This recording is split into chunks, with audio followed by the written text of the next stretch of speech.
Namaste and a very warm welcome to all Indian parents watching. If your family has recently moved to the US or if you're planning to navigating a new school system for your child, can feel like a big step, especially in those crucial elementary years of grade 2 through 5. So my name is Gurpreet and I am here to be your friendly guide. So in this video, we'll walk through the US elementary school system, look at the curriculum, understand how grading and report cards work, demystify parent-teacher conferences, and even touch upon some key differences from the Indian system that you might be familiar with. So our goal is to help you feel informed, confident, and ready to support your child's happy and successful school journey here in the US. So first, let's look at the basic structure of US elementary schools for grade 2 to 5. So children in grade 2 are typically 7 to 8 years old, up to grade 5 where they are around 10 to 11. So most children attend public schools which are free and funded by taxes. You'll also find private schools which have tuition fees and can be religious or secular, and charter schools which are publicly funded but operate a bit more independently, often with a special focus. So the school day is usually about 6 to 7 hours long, maybe from like you can say 8:30 a.m. to 3 p.m.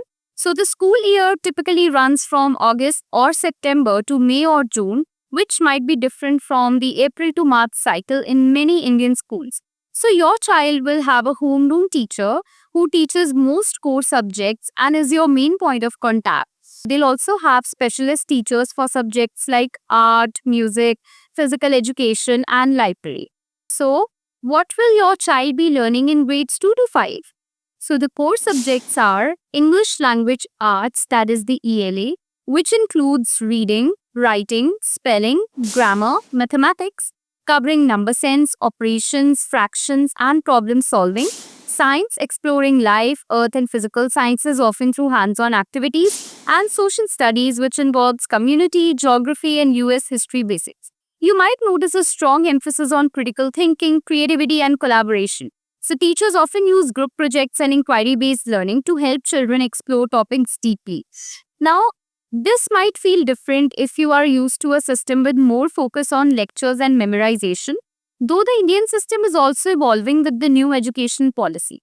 And importantly, if English is not your child's first language, public schools actually offer ESL or ELL, that is English Language Learner Support Programs, to help them build their language skills alongside their academic learning. So don't hesitate to ask a school about all these things, okay? So understanding how your child's progress is measured is the key.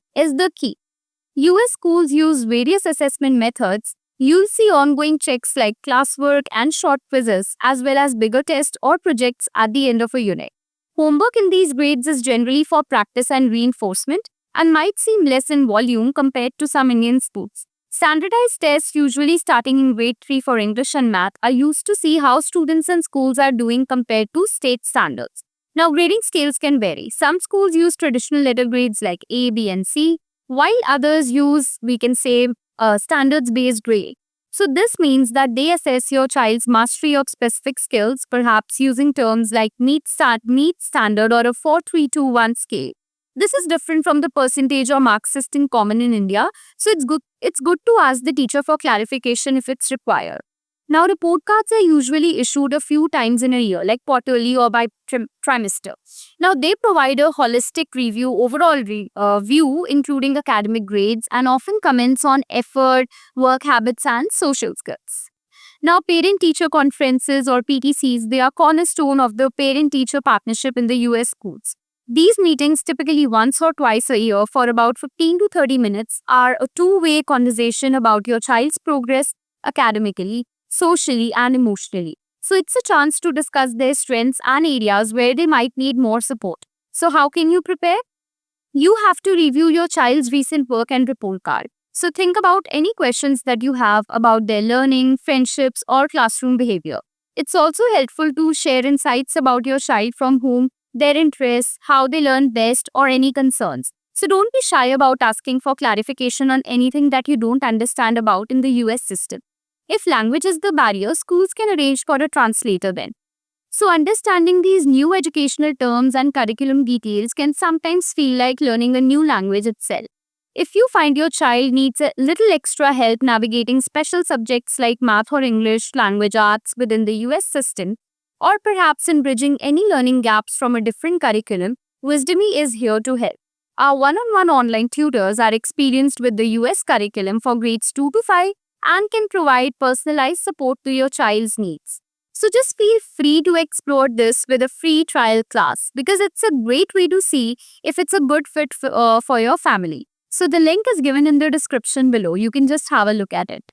Also, just remember that PTCs are about collaboration. So listen actively, ask your questions, work with the teacher to support your child's learning. This collaborative approach might feel different from some parent-teacher interactions in India, which can sometimes be more formal or score-focused. Now, let's highlight a few key differences and tips that might be particularly helpful for Indian parents navigating the US system. US schools generally place a strong emphasis on holistic development. That means valuing creativity, critical thinking, class participation, and social skills alongside academic achievement. So the communication style with schools and teachers is often quite open and direct. Teachers are usually very approachable via email and proactive communication from parents is welcomed. Now, parent involvement is highly encouraged. So schools often have a PTA or PTO, that is Parent-Teacher Association or organization, and welcome volunteers for various activities. So this active involvement might be more than you are used to. So students, you might find the homework load in grades 2 to 5 is less focused on volume and more on targeted practice. And discipline often emphasizes positive reinforcement and understanding behavior rather than solely punitive measures. So extracurricular activities like sports, arts or clubs, they are often a big part of the school experience and are seen as important for well-rounded development. So to recap, understanding the school structure, the curriculum's focus on holistic learning, the different grading systems, embracing the partnership offered through parent-teacher conferences, and being aware of these cultural nuances will empower you. Your involvement, understanding, and positive attitude are incredibly powerful in helping your child thrive. So navigating a new school system is a journey, and you are now equipped with key insights to support your child in grades 2 to 5. So remember, your engagement is crucial. So if you are looking for that personalized academic support to help your child confidently adapt to the US curriculum or build strong skills, don't forget to explore Wisdomy. The link is right here on your screen for the free class and also in the video description. Fellow Indian parents, what has been the most helpful tip for you in understanding US schools, or what questions do you still have? Please share your valuable insights and questions in the comments below. Let's support each other in this community. If this guide was helpful, please give it a big thumbs up, subscribe for more useful content for your family's education journey, and share it with other parents who might be making this transition. So all the resources are given in the description for you. Thank you for watching. We wish you and your child a wonderful and successful experience in the US school system.